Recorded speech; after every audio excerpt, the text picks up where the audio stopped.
Katran Arts and Culture ka soka jala Meghalaya lengba ka cingalam khmat uba Sanbor Sulai menteri badai pej igani katran shen kan sepersana me laingut ki ruslur ki blai khon da katma persya ka cingtumu wan sansyar thombor ki British hakas pasnem ka bakat khandai kini ki ruslur ki kentobi usim Tirot Singh na pedeng ki khasi ubalai khon ki doli exnem khat praspar phandai hadu khat praspa lai phlai bat khlat par habendi hadaka house nem khat praspa lai psan ukyang nongba na pedeng ki pnar ubala syapasi house nem khat praspa andruar ha yomo siang badiau patokan sangma na pedengki acek bolaya pa kuli jong ki British house nem khat praspa nyuar uba Sanbor Sulai kar poitrek yong arjar puar ulai lammi ki ofsa bukan thobi ba FR Khargungor Commissioner and Secretary kong WAM booth Director katnan bale churep e kacakaban peniangi ki modor besrniang jong ki teki khlawat ki blai khon ban yo lai luj kom kadak ban pensana me ki hapla ka State Central Library Shillong kini ki dormot besrniang ki ban tei ka jinglot ka ban rupholak tangka kinlong ki nong muna ban aimen siam bat padislorik samla ba kinlong ki badani ka ban sim ban khun nang ta ka hok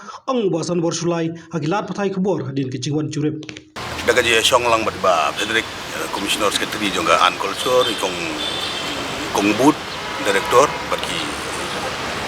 officer jonga an culture Rafael Warjuri te ngila ya wan ya kalawan kata jing mood hangi ba ladon katu kan lagi bebensiat lagi di kamtam gini young generation kisamla jungi ba kiwi life size statue ang te ladon jong Subhash Chandra Bose jong Indira Gandhi te kiai jingmut ba habaki wan bu sentiu part yau kiang nong ba Tirot Singh bat padon songma ndon statue sulong betang no monument sangne te nga hadin manglasim ti gumu minister tengah khot barngong la saude bagi initiate bagi national beno full size statue jong hilai ngut ki klawat jong i ki nong ya kun ya lai lu na lu Tirot Singh yang nong ba pataban sungma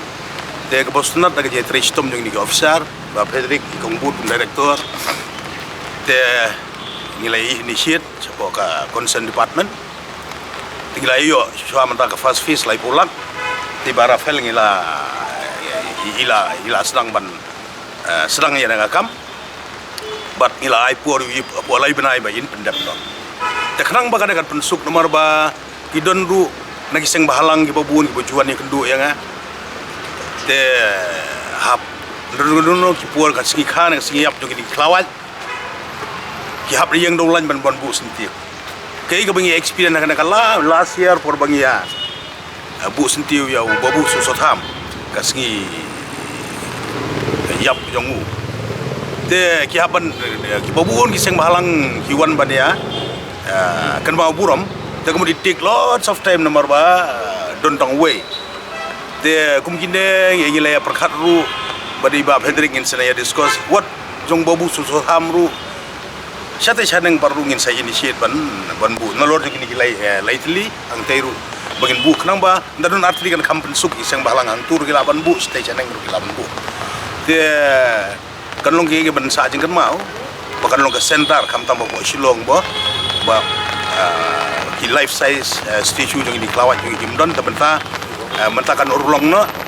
but kanlong gajing mentoi shibun badru hagini young generation jong ibu tip bakin ki sutip tang habaki puli kinwan hangneru bakin pej jing tho jing tar baru kan atrak tourist bersabar bertip ini kelawat juga kan ka first phase kan galai pulak tengimut ka second phase kodang don try salai pulak tap ini estimate more or less tadi apa kala belum ke baru pulak plus mal ka jitai hang nek de ba lai memorial hang teru lale ba Rafael simpur bagi material suki rem dor kan singi bu pot ban pandai lai benai